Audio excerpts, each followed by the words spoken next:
Shalom, shalom, peuple de Dieu, et bienvenue encore une fois dans votre nouvelle émission de conseils entre frères et sœurs. Une émission qui est sans tabou, on parle de tout et de rien, mais surtout, on essaye de parler de tout ce qui touche à la chrétienté, à l'édification du corps du Christ. Et notre but, c'est vraiment d'édifier le peuple de Dieu à travers des questions, des témoignages que nous recevons et que nous recevons encore davantage pour vous. Comment il va, mon frère John? Je vais très bien, par la grâce de Dieu, Bien tout va habillé, bien. hein? Merci, on est en mode africain aujourd'hui. Oui. Nous, on est des Ya John, pas des Ya quelque chose là. Exactement. Et Nous, c'est Ya John aujourd'hui. donc aujourd'hui, nous allons recevoir pour vous deux frères qui vont nous témoigner, leur vie du passé. Qu'est-ce qui s'est passé dans le passé, malgré qu'ils sont encore jeunes, mais eux aussi, ils ont un passé. Ils ont des casiers judiciaires qui vont essayer de le dévoiler ici. Et, Ils sont comme les, tu voyais les deux voleurs là qui étaient à côté de Jésus. Exactement. Mais au dernier jour, Jésus les a récupérés. Exactement. Les frères ils sont récupérés aussi avant de monter. Voilà pourquoi on va parler du ténèbre à la lumière. Donc avant qu'ils connaissent Christ, ils étaient dans le ténèbre et maintenant ils sont dans la lumière car ils ont reçu Jésus-Christ dans leur vie comme leur Seigneur et Sauveur. D'abord, bonsoir mes frères. Bonsoir. Bonsoir. Comment allez-vous? Pour ma part, très bien, par la grâce de Dieu. D'accord, on va aller chacun à son tour. D'abord, comment vous vous présentez? Je vais vous présenter pour que le peuple de Dieu puisse savoir à qui nous avons affaire aujourd'hui. Bonsoir, je m'appelle Jonathan. Oui. Et qui est le frère Jonathan? Frère Jonathan, c'est un jeune chrétien. De des qui? nouveaux. Au nouveau chrétien qui prie à Maranatha. D'accord. Maranatha de Paris? Oui. D'accord. Et vous, le frère? Alors moi, c'est le frère Roy. Donc je suis aussi au sein de la communauté Maranatha. Je suis chantre et intercesseur au sein de mon église Maranatha Noisy. Que Dieu soit loué. Et aujourd'hui, en fait, on va parler de votre témoignage. Donc, vous êtes venus pour la gloire des dieux, parler de ce que Jésus-Christ a fait pour vous. Mais avant de parler de Christ, nous aimerions quand même revenir en arrière, savoir qu'est-ce qui s'est passé avant et pourquoi vous avez aujourd'hui décidé de servir Christ. D'abord, on va commencer par votre témoignage, frère Roy. Racontez-nous. Qui vous étiez d'abord avant de venir? Comme ça, il y aura une suite logique. Alors tout d'abord, je vous remercie pour la parole.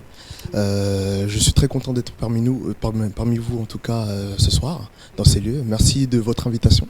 Je remercie aussi notre Père spirituel, Papa Mosango, pour sa grâce qui nous accompagne tous les jours en tout cas.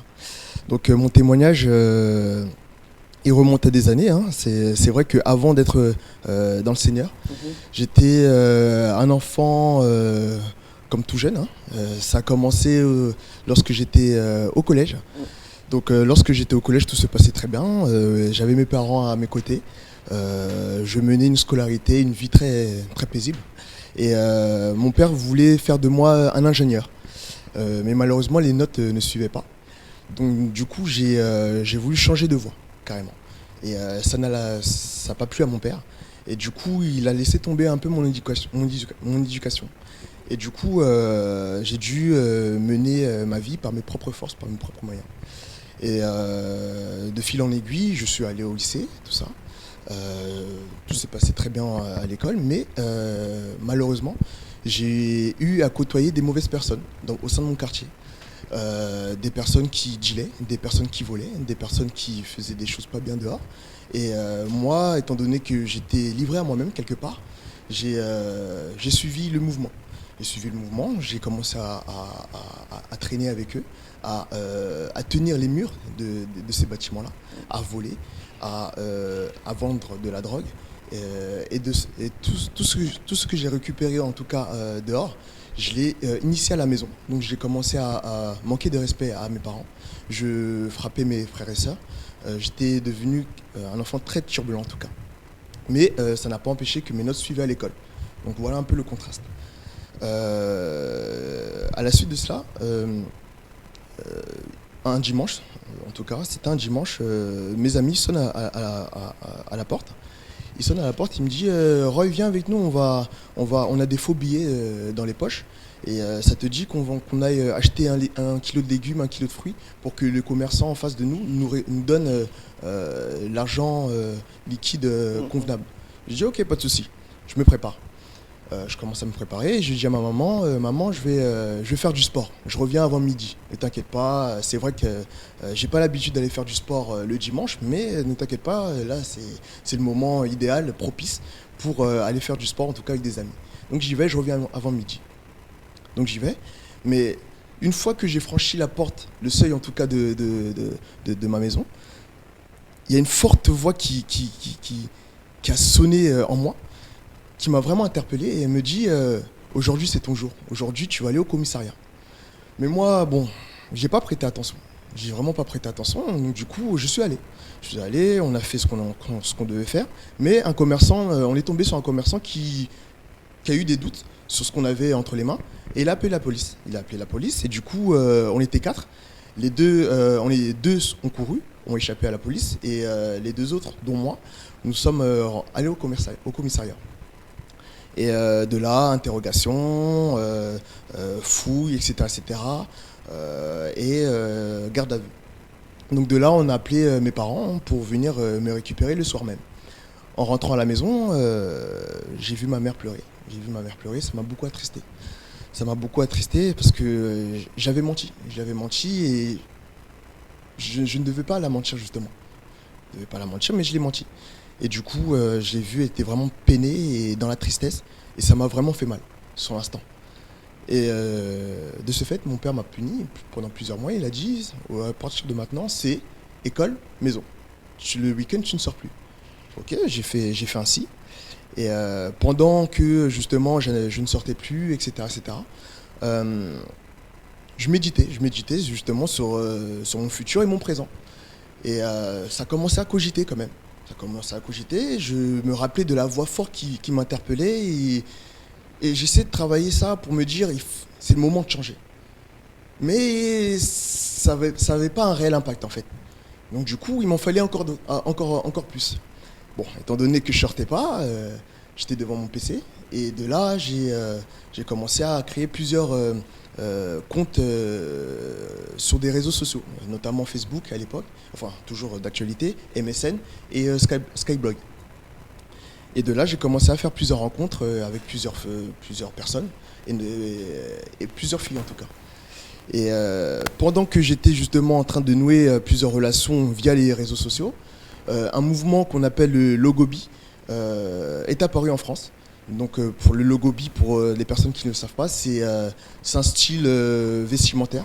C'est une danse basée sur des instrus bien rythmés, un peu coupé-décalé. Donc de là, j'ai commencé à avoir la coupe de cheveux, la tenue vestimentaire, le langage, le parler, l'accoutrement et tout ce qui en suit. Et ça m'a porté, en tout cas ça m'a réussi, parce que j'ai eu du succès auprès des filles. Et du coup, mon carnet d'adresses était rempli de numéros de filles, quoi. Et je me réjouissais de cela parce que justement, je pouvais avoir tout ce que je voulais avec n'importe qui. Et de fil en aiguille, voilà, j'ai utilisé ce moyen-là pour aller à des fins vaines, à savoir la fornication, la tromperie, l'infidélité, etc. J'étais vraiment quelqu'un quelqu'un à ne pas côtoyer en tout cas.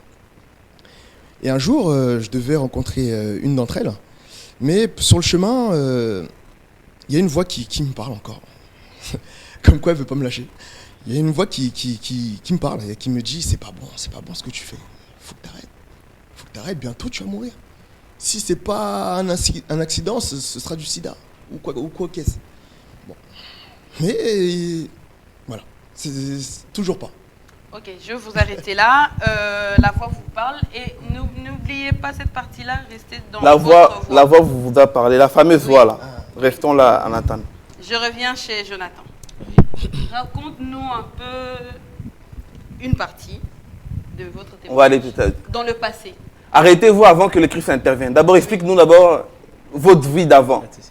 Comme ça, après, on va intervenir petit à petit là où le Christ est venu transformer. Déjà, je vous remercie pour m'accorder la parole. Et je remercie aussi mon pasteur, mon Singo, pour tout. Et enfin, mon témoignage, avant j'ai vécu en Belgique, maintenant je suis en France. Et bah, avant, il y a quoi, il y a 4 ans, bah, j'étais un garçon sage, on peut dire ça, sage. Je partais à l'école, je me moquais de rien. Avec la fréquentation des amis, j'ai commencé à sombrer. Bah, il y avait des amis qui me disaient ouais Jonathan, tu vas à l'école, ouais. Mais est-ce que tu crois vraiment que tu vas réussir dans la vie? Alors que dans la rue, dealer. En plus, dealer, ça gagne beaucoup, mais guetteur, c'est rien. Tu tues pas la drogue. Mais ça gagne quoi, 500 € par jour? Moi je me disais non, mon père va pas aimer ça et tout. Il me dit mais ton père, qu'est-ce qu'il va savoir? Ton père, il est pas là avec toi quand tu sors. Je dis que tu vas à l'école et tout. Après l'école, tu restes avec tes amis. C'est un truc normal, ton père il va rien soupçonner. Je sais bon. Au début j'ai dit ouais non, c'est pas trop ça. Enfin, c'est pas moi ça. Ils m'ont dit non, t'inquiète pas, on va trouver des excuses à ton père, t'inquiète pas. Après j'avais un ami qui était vraiment proche. Enfin moi quand j'avais 14 ans, lui il avait 16 ans. Il était plus grand que moi et donc il avait plus d'influence sur moi.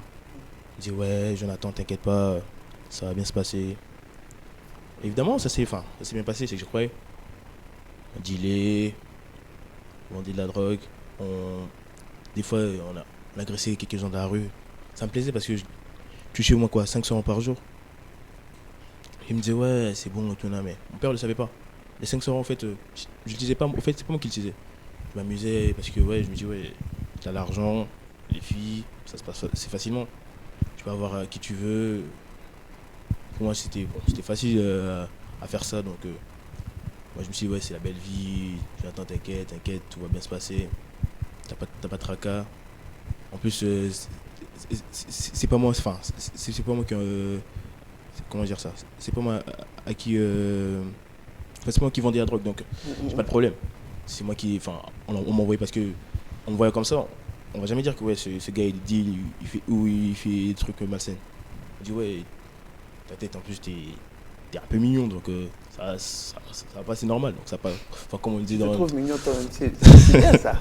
Non c'est pas moi qui disais ça, enfin c'est on me le disait en fait. Ah. Ouais, après je me suis dit bon ouais s'il dit ça peut-être ouais c'est mon grand, donc il faut pas me mentir. Continuer pour moi c'était normal.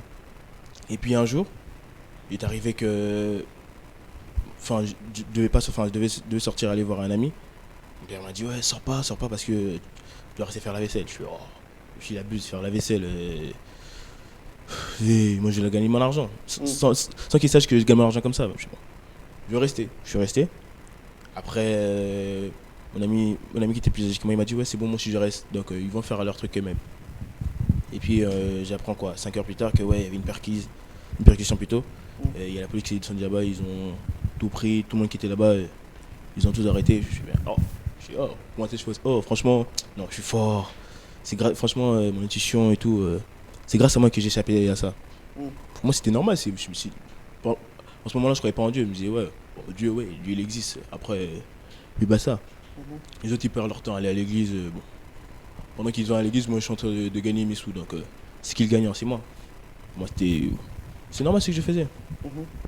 On continue toujours à faire les mêmes bêtises avec les filles. L'argent facile pour moi c'était la meilleure façon. Je me suis dit carrément ouais d'arrêter l'école parce que ça sert à quoi si je continue comme ça à dealer, un jour qui sait peut-être je ferai des millions. Dans ma tête j'étais encore un gamin, je me suis dit ouais c'est comme ça on fait des millions dans la vie, donc ça se passait facilement. Puis on a continué. Et puis à un moment mon pote il fait ouais tu trouves pas ça bizarre que ouais on était au moins 50 là, et là il reste quoi? Il reste une vingtaine. S'ils sont pas en prison, les autres sont morts. Tu trouves pas ça bizarre? Je suis oh non, regarde, t'inquiète, toi aussi, c'est toi qui m'as rentré là-dedans, tu crois, on va sortir maintenant. On va continuer. Il m'a fait j'entends, t'es sûr? Je suis ouais, t'inquiète pas, on va continuer parce que là on est à fond. Carrément, on est des boss et tout, on se fait de l'argent, tu crois ça se passait comme ça? Il fait oh non, t'inquiète et tout, là. Je suis ok, on va continuer. En fait, je portais des casquettes. Chez mes amis, là où j'habitais, à Bruxelles, tout le monde me trouvait normal. J'entends sage. Et c'est à Liège, quand je partais à Liège, c'est là que je faisais mes trucs. Toutes tes bêtises. Toutes mes bêtises, je faisais à Liège. Je voulais pas que les gens qui habitent à Bruxelles le sachent. Sinon, pas, ça allait arriver forcément aux oreilles de mon père. Et connaissant mon père, ça allait mal se passer. Donc, porter à Liège, des fois, j'ai à mon père, ouais, papa, je peux aller voir mes amis un week-end. Ouais, tu peux aller. Je vais chez mes amis. On fait nos trucs. Je reviens. Ni vu ni connu. Ouais. Et ce qui est pire, je ramenais pas l'argent à Bruxelles. Parce que je disais, oui, si je ramène l'argent à Bruxelles, ils vont s'en douter quelque chose. À Bruxelles, j'étais là, le gars, ouais, le gratteur et tout, enfin, qui demande tout l'argent, ouais, t'as pas 5 euros, t'as pas. Alors que, moi, j'avais de l'argent.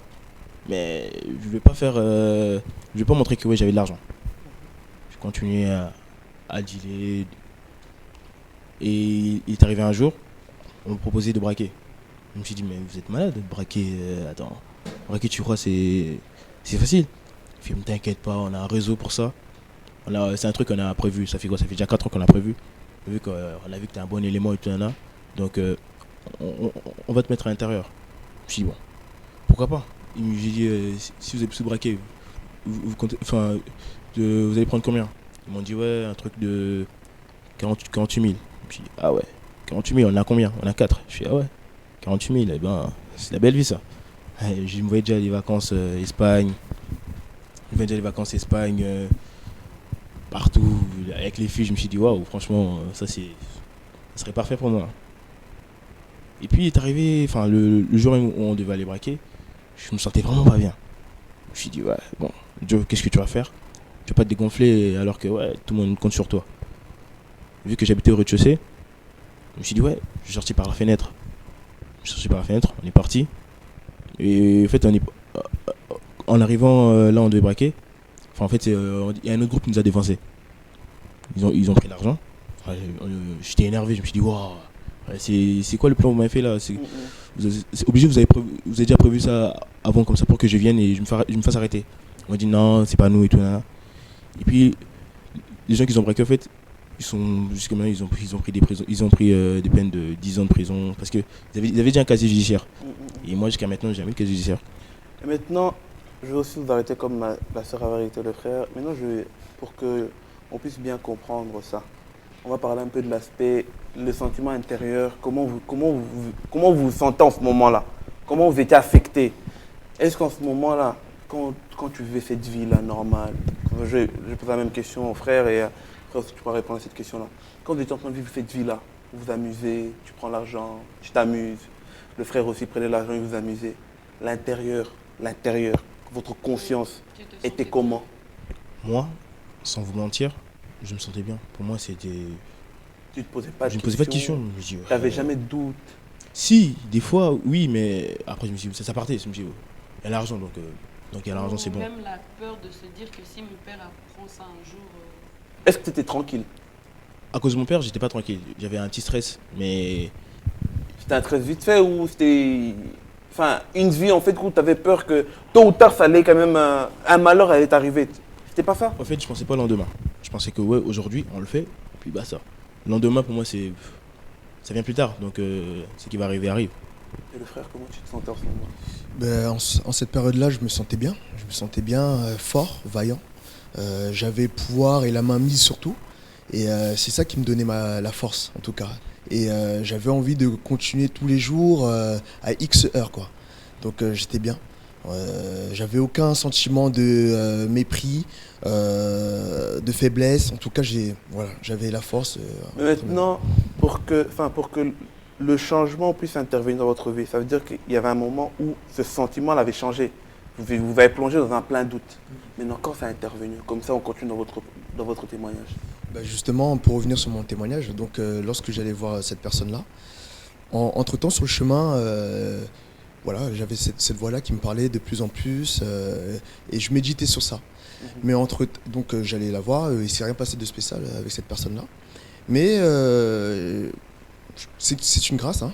J'ai un ami qui m'harcelait de messages pour venir dans son église.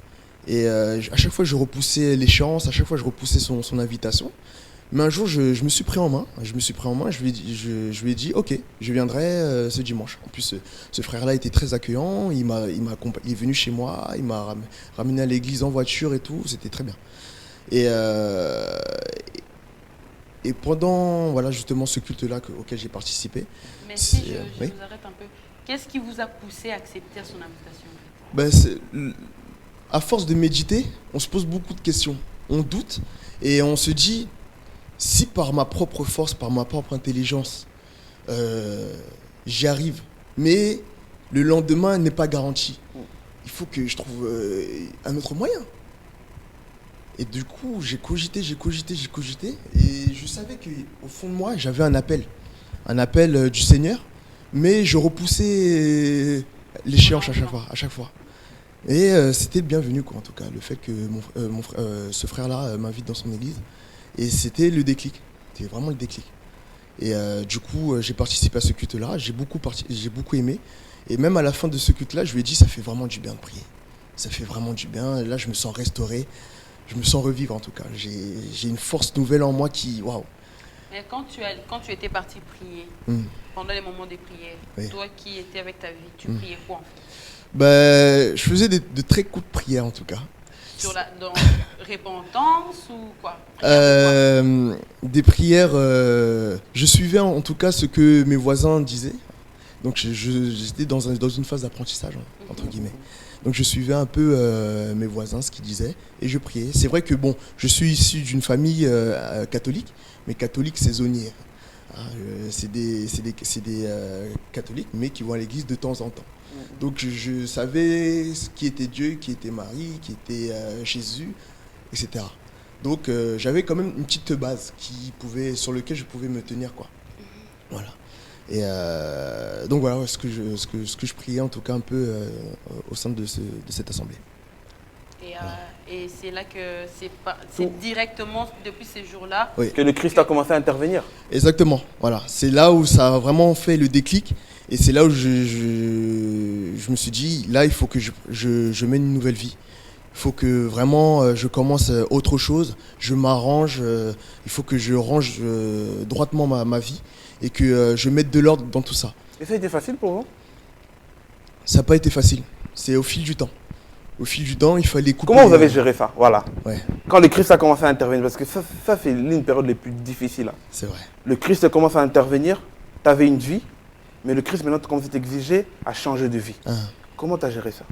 Ben, à force de participer au culte, aux enseignements. Dimanche, tu allais à l'église et lundi, tu recommençais? Comment ça se passait? Non, Au au début, c'était tous les dimanches. Après, au fur et à mesure, j'ai commencé à m'intéresser. J'allais tous les mercredis. Et la semaine? Oui. La semaine, maintenant, tu te comportais comment? C'était la semaine, tu reprenais ta vie? Je menais toujours ma vie. Oui, voilà. Je menais toujours ma vie, mais il y avait cette part-là qui prenait de plus en plus le dessus en moi. Et du coup, j'ai dû commencer à prendre des initiatives, à stopper tout ce qui était réseaux sociaux, à arrêter certaines relations avec certaines personnes, à arrêter mes relations amicales avec les personnes qui m'ont emmené dans le mauvais chemin. Et donc tout cela s'est fait progressivement en tout cas. Mais j'avais cette force-là, cette foi-là que je pouvais y arriver. J'avais vraiment cette conviction-là que je pouvais y arriver. Et par la grâce de Dieu, ça va, je suis arrivé en tout cas. Et frère, toi qui étais sur la route d'être millionnaire, quand tu menais cette vie-là, tu recevais l'argent, tu étais jeune, tu recevais l'argent. Maintenant, quel est l'élément déclencheur qui a fait que tu commences à te poser des questions pour que le Christ puisse intervenir? Comment ça s'est passé? C'est quand certaines personnes de ma bande rentrent en prison et prenaient des grosses peines et que moi, j'avais tué rien. Je me pose des questions, Jonathan, je fais partie de Seco. Comment ça se fait? Toi, tu n'es jamais allé en prison. Et comment ça se fait? Il n'y a que eux qui partent. Il y a aussi mon meilleur ami, c'est celui qui était plus grand que moi. Lui, il a fait quoi? Il a fait 6 mois PPJ parce qu'il était jeune, maison de jeunes en Belgique. Il est parti à PPJ. Après, je me dis, Jonathan, tu fais partie de cette bande. Comment ça se fait? Il n'y a que eux qui partent et pas toi. Après j'ai ma tante qui habite en France. Des fois, on s'appelait, elle me parlait de Jésus. Bref, Jésus, ouais. Après, pas mal d'autres choses. Comment va la famille? Jésus, ouais. On va parler d'autres choses après. Après, ça me rentre. Donc, frère, il était en train de bouder Jésus. Oui. Non, c'est pas que je voulais Jésus, mais voilà, je me dis, ouais, il y a autre chose. Il y a autre chose. Il est en train de bomber. Non. Hein? Comme on dit souvent en Lingala. Parle-moi d'autre chose. Hein? Bien, je dis pas. Hein? Qu'on fait par Lingala. Bon, c'est juste pour que les gens puissent comprendre. Hein? Oui. Continue, frère. Je t'ai aidé pour expliquer ça. Ouais, voilà. Parce que les gens n'ont pas compris. T'es passé vite fait. Ok. Oh, tu boudais Jésus. Non, il boudait Non, Jésus. c'est pas que je voulais Jésus. Enfin, Mais quand on te parlait de Dieu ou de Jésus, ça te faisait quoi en fait? Ça t'énervait? Ça te rendait, je sais pas, tu Quand te tu sentais boudes- comment? quand tu je me sentais un peu Jésus. gêné en fait. Et je sais pas, j'avais un sentiment bizarre. Je me sentais gêné, mais je me demandais pourquoi en fait, je suis gêné. Mhm. Bon, pardon, enfin, au moins je voulais m'en foutre en fait. Enfin, j'ai du mot, mais je voulais faire comme si rien se passait. Mais après, je me suis dit, ouais, pourquoi je me sens gêné? Jésus, oui, mais je suis gêné, mais c'est bizarre. Après, je continue à faire ce que je faisais. Et puis, j'ai commencé à côtoyer des amis avant qui dealaient avec moi. Et en fait, un ami à moi qui dealait avec moi, et j'ai commencé à côtoyer sa copine. Bon, je lui ai piqué sa copine. Ça se fait entre les jeunes, je lui ai piqué sa copine. Et en voyant sa copine, je vois qu'elle était plus. Elle parlait un peu plus de Christ. Je me dis, je suis, mais attends, moi je te parle d'autre chose, tu me parles de Christ. Après, je me suis dit, à un moment, faut arrêter. Elle me fait, non, tu sais, ouais, faut aller à l'église. Bon, vu que j'aimais bien la fille, je me suis dit, bon, ouais, un jour, on va la suivre à l'église, peut-être, ouais, peut-être elle va me lâcher avec ce truc de Christ. Je suis allé à l'église, bon, on a prié, ouais. Et puis je me suis dit, ouais, bah c'est bon. T'es content, je suis venu à l'église. Elle fait, ouais. Alors, qu'est-ce que t'as ressenti? Je suis rien. Elle m'a fait, t'es sûr? Je suis, ouais, je suis rien. Après, elle m'a fait, ouais, elle a commencé à parler sur moi, à profiter sur moi. Dieu t'aime. Dieu ne veut pas que tu fasses ceci, cela. Après, je suis, tu peux rendre les pasteurs congolais qui te connaissent pas, ils prêchent, mais bon, après, je suis bon, continue. Dieu t'aime, Dieu veut que tu changes. La vie que tu fais, si tu continues comme ça, tu vas mourir. Je vais mourir, toi, tu vas mourir un jour, donc je vois pas c'est quoi la différence. Si je dois mourir aujourd'hui, c'est que Dieu l'a voulu, donc ça change pour moi. Après, elle me fait, ouais, mais tu sais, si tu meurs, tu vas en enfer. Je fais, toi, tu crois que tu vas aller au paradis? Elle m'a fait, je suis pas sûr, mais en priant, je vais peut-être aller au paradis. Elle m'a fait, bon, et tes bêtises que tu as fait en ancienne, tu crois Dieu te pardonne ça? Ça, c'est toi qui dis ça. Ouais, je fais. J'avais des réponses en plus. Hein. Je fais, tu crois Dieu va te pardonner ça? Elle me fait, pourquoi toi tu parles du passé? Je fais, le passé, c'est avec le passé qu'on construit notre futur. Elle fait, ouais, toi je te vois bien un jour prêcher. J'ai fait, qui moi? Je fais, mais t'es malade, moi prêcher, c'est. Franchement, pas du tout. Pas du tout. Après, je continue à dealer.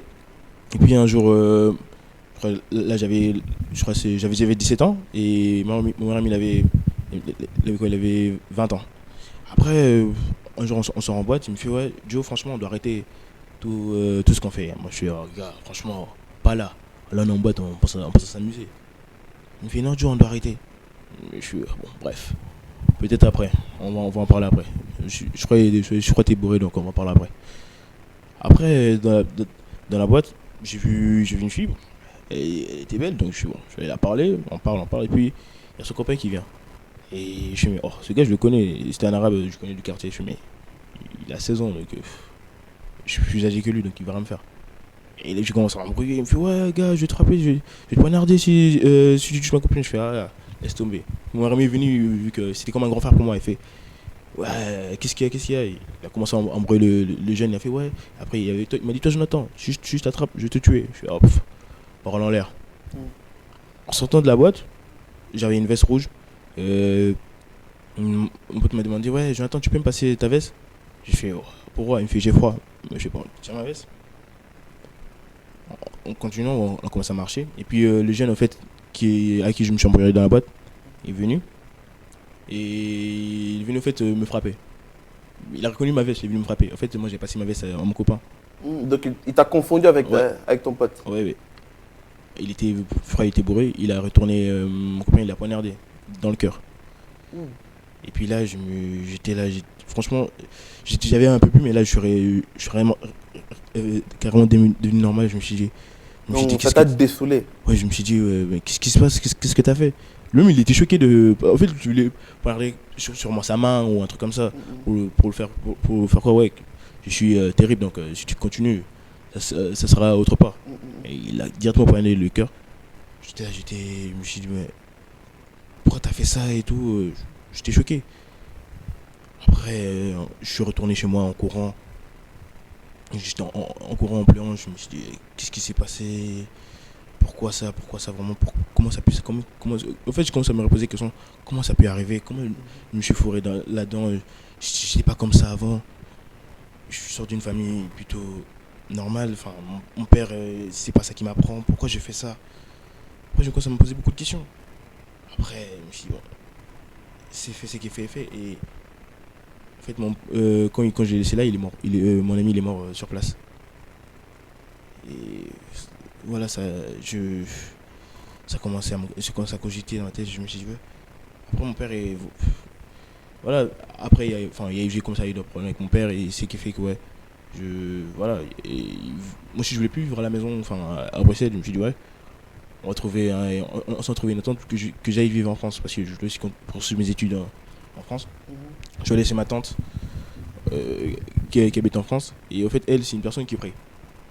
Et moi, bon, c'est pas que je vais pas dire que je priais pas, mais moi, la prière tous les jours, à un moment, ça me saoulait. Elle me réveille à 3h du matin, on prie. Je suis, mais 3h du matin, les gens dorment, c'est pas normal de prier. Ouais, même Dieu, il comprend que. Même Dieu se repose. Non, pas qu'il se repose, mais il comprend qu'on a sommeil. Donc à 3h du matin, donc pour toi, Dieu dort aussi. Non, il dort pas. On doit le reposer. On doit se reposer. Enfin, un humain a besoin de repos. Demain, peut-être je me réveille à midi, mais demain, quand même, 3h. Tout le monde dort à cette heure-ci. Si on appelle tes amis, ils sont en train de dormir. On a fait. Tu as le choix. Soit tu restes chez moi, tu pries, soit tu fais ce que tu veux et tu pars de chez moi. Après, je me dis, ouais, il y a qu'elle en France.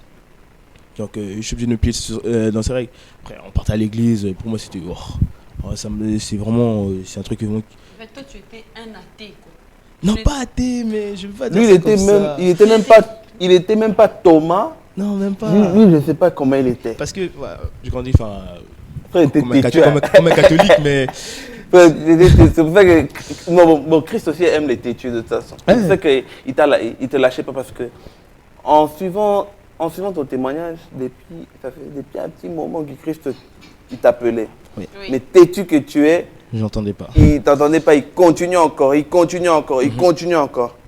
Donc. Et puis bon, un jour on allait à l'église, le pasteur il parlait. Après il parlait de se repentir, surtout nous les jeunes. On croit que ouais, l'église c'est pour les vieux, donc on a notre temps. Non, on n'a pas le temps. Tu peux mourir demain, où tu vas aller. Je suis rentré à la maison, ça m'a vraiment travaillé. Je me suis dit, ouais, Jonathan. Ouais, là t'es chez ta tante, t'as pris, donc là t'adaptes aussi. Mais après, c'est qu'on a dit à l'église aussi, c'est pas faux. Je commençais à connaître la Bible et je commençais vraiment à craindre Dieu. Parce que des fois, il y a des choses que je faisais, moi je trouvais que c'était normal. Mais je sais quoi, pour moi, mentir, je peux mentir pour un bête truc. On me dit, ouais, j'ai pris la télécommande et on me demande qui a pris la télécommande, je dis c'est pas moi. Alors que c'est moi, mais en fait, je me reproche, au fait, pourquoi tu mens? Ouais, c'était une habitude, au fait. C'était dans le sang. Ouais, c'était dans le sang, je me dis, mais pourquoi tu mens? Après, je me dis, c'est pas logique. Après, quand elle me parlait, fille, dans ma maison, mes enfants mentent pas. Donc, je te considère comme mon enfant. Donc, évite de mentir. Parce que ça sert à quoi de mentir? Je suis gentil avec toi. Donc, évite de mentir. Ouais, mais c'est comme c'est ancré en moi. Donc, pour un petit truc, je vais mentir. Donc, on dirait que depuis que tu es parti à l'église et que le pasteur a prêché, tu as réfléchi, oui. Et depuis là, tu t'es décidé de te donner à Christ. Ça paraît, ouais, à peu près, ouais. Après. Non, parce que tu es encore sorti. Non, ouais. Enfin, quand j'étais en France au début, une vidéo. Tu sortais, tu rentrais, quoi. Non, en fait, en Belgique, je sortais tout le temps. Et quand je suis arrivé en France, vu que là-bas, mon cousin, il a moins de 2 ans. C'est comme un ami pour moi. Je vois, il sortait pas, il était à la maison, à l'église, il revenait. Je me dis, mais il est bizarre, lui, il n'a pas d'amis, comment? Alors qu'il a beaucoup d'amis, je vois, il parle en texto et tout. Je me dis, mais tu le vois pas? Il fait, moi, c'est l'église, l'école, foot, puis je rentre à la maison. Je fais, t'as pas de vie, toi, au fait. Il fait, c'est maman qui dit que tu peux pas sortir. Il fait, non, même pas, c'est moi qui sors pas. Je fais, bon. Au début, j'ai commencé à sortir. Ma tante, vu que j'étais nouveau à la maison, elle me laissait faire. Après un moment, elle m'a dit, Jonathan, c'est à certaines heures, tu peux plus rentrer, tu peux pas sortir. Et à certaines heures, tu peux pas rentrer à la maison parce que je peux pas laisser que tu rentres chez moi tard. T'es pas chez toi. Après, moi, je fais ouais. Ça commençait à rentrer petit à petit. Après, je fais quoi, une semaine, je ne sortais pas. Elle me fait, oh, tu sors pas? Je fais, non, j'ai pas envie. Elle me fait, mais il fait chaud. Je fais, oh, je sais pas, je vais rester à la maison, je regarde la télé. Elle me fait, mais sors. Limite, elle me dit de sortir. Je fais, mais non, j'ai pas envie, je vais rester à la maison. Elle me fait, mais il se passe quoi? Je fais, rien, je reste à la maison. Elle me fait, c'est bizarre, hein. Donc c'était le monde à l'envers. Ouais, changé franchement, pas moi-même. Et puis, elle a commencé à me parler du baptême. Elle fait, ouais, Jonathan, tu sais, quand tu donnes ta vie en Christ, tu dois te baptiser. C'est une formule. Monsieur, je suis déjà baptisé parce qu'avant j'étais catholique. Il fait, ouais, tu dois te baptiser par immersion. Tu dois vraiment rentrer dans l'eau et sortir. Moi, j'ai dit, oh, ouais, on va faire ça. Parce qu'elle dit, je commence à suivre le cours de baptême. Puis là, j'ai commencé à voir que non, là, vraiment, c'est vraiment du sérieux. Ça, je me suis le dit, Christ existe puis vraiment, ça va très loin là. Ça va vraiment loin. Waouh. Et limite, quand je mentais ou quand je voulais faire un truc de mal, je me sentais mal. Franchement, je me suis dit, je me disais, ouais, je sens ce que t'as fait là, c'est vraiment pas bien. Tu vois, des fois, comme on allait prier, j'arrivais pas à prier. Je me suis dit, ouais, Dieu, j'ai fait.